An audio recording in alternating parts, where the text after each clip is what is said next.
Hi, this is George Alger. Welcome to today's segment of Our Ventura TV. Today we're going to be talking about domestic violence support. And joining us is Caroline Priotel-Sutton, who is the Executive Director of the Coalition for Family Harmony. Welcome, Caroline. And just so we're all on the same page, could you give us a definition of domestic violence? Sure, yes. Domestic violence is usually defined as the mistreatment of somebody in a relationship, a dating relationship, intimate partner relationship, someone in a household.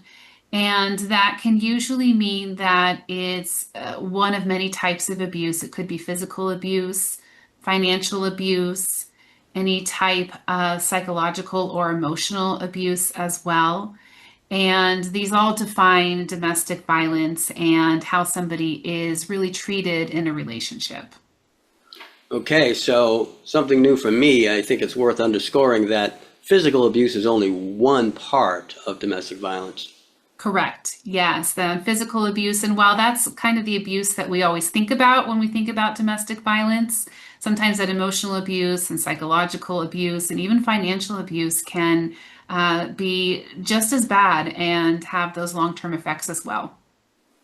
Very good. So you're the Executive Director of the nonprofit Coalition for Family Harmony. Could you tell us what that is?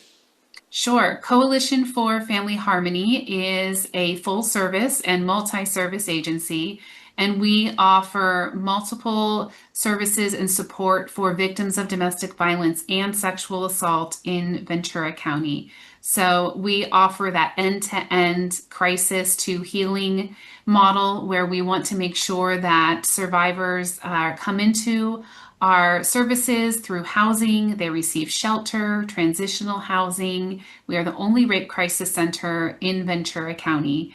And we also offer counseling, legal support, and groups that are free of cost for survivors of domestic violence and sexual assault. Wow. Okay, so that's a lot to cover, and perhaps more than we can talk about in this interview. But for someone who is in a position where they want to contact you, can you speak a little bit about what happens once they reach out? When someone reaches out to us, and it could be through a variety of ways, whether it's our hotline or they're calling law enforcement, they usually get in touch with our hotline and the person on the other end of the line. It's a multilingual hotline, and they are able to talk to them about what the situation is. Are they in danger? Do they need law enforcement to come out there? Are they in a place where they can leave safely and come into shelter? So they're really talking through a plan with them and ensuring that they are going to leave safely, that even if it's not in that moment that they'll be leaving, and they're talking about future plans that they have, some type of safety plan in place so that they can escape, and talking about what they want to do. Do they want to come into the shelter?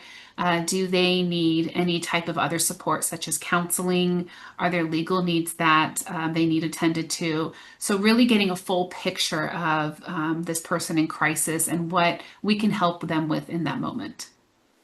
Can you touch on costs? We are a no cost and low cost service organization. So that means that when someone comes into our shelters, our emergency shelters, they don't have to pay for anything. And that's really important because we want to make sure that they are receiving services, but really focusing on their safety and their healing of themselves and their children that are coming into the shelter as well. A couple of our counseling programs are sliding scale and low cost, but we also have free groups and other free services as well. Okay, so what should someone do who thinks that they're experiencing some of the abuse, as opposed to someone who knows that they are? If someone thinks that they are experiencing abuse, we highly recommend that they look us up. On our website, we have different scenarios and red flags for abuse so that they can become acquainted with what it might look like and how that might relate to them, and to just call us. Feel free to reach out anytime. Our hotline is a 24/7 hotline, and someone on the other end, the advocate on the other end, can walk them through what they're going through and talk to them about those red flags and what it might look like. So really being able to individualize it and talk to them and offer them crisis support as well. But if someone feels that they're in an abusive relationship, we want to make sure that they get help right away. It's really urgent. Okay, now if someone is in an actual crisis circumstance at the moment, should they call you or should they just go straight to 911? We always advise if someone's safety is at imminent risk that they should call 911. And if someone calls us and they're in a situation where it's currently violent, we are going to advise them to do that as well.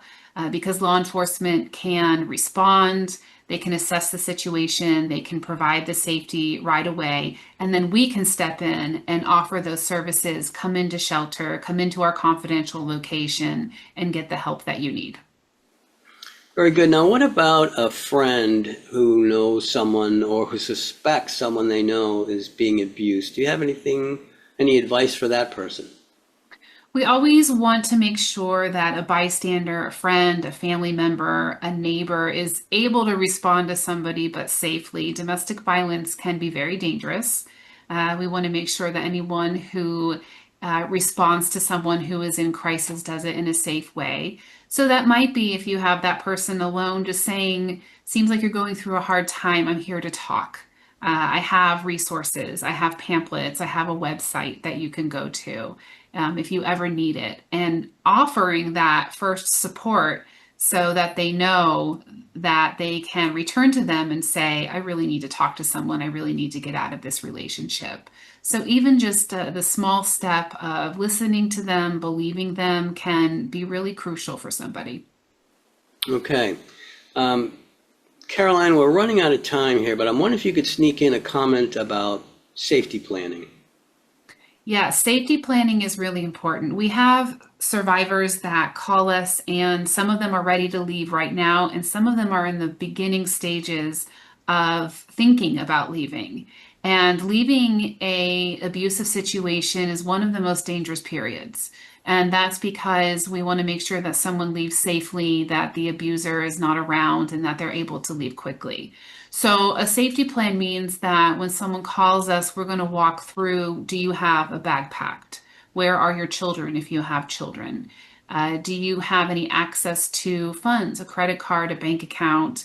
And do you have a car? And if whether the answer is yes or no, we're going to help navigate those situations so that they can leave safely. And sometimes safety planning can last weeks, months, even a year before someone is really ready to leave. And that's okay. We're going to stick with them no matter how long it takes. But really creating a path so that they can leave safely. Thank you. Caroline, before we wrap up here, can you provide that hotline and a website that viewers can get more information from? And do you have a final message for the viewers? Sure. Our hotline is 805-654-1111. And they can call day and night. Is 24/7 multilingual hotline. And, we really want to make sure that people know that we are here in Ventura County to help survivors of domestic violence and sexual assault, that we want to be able to believe you. We're here to listen to you, and we want to be able to offer all of the services that we can. So we want people to come in and be able to find safety and find healing with us. Caroline, thank you very much. We're going to wrap up here. This is George Alger signing off for this segment of Our Ventura TV. Until we meet again.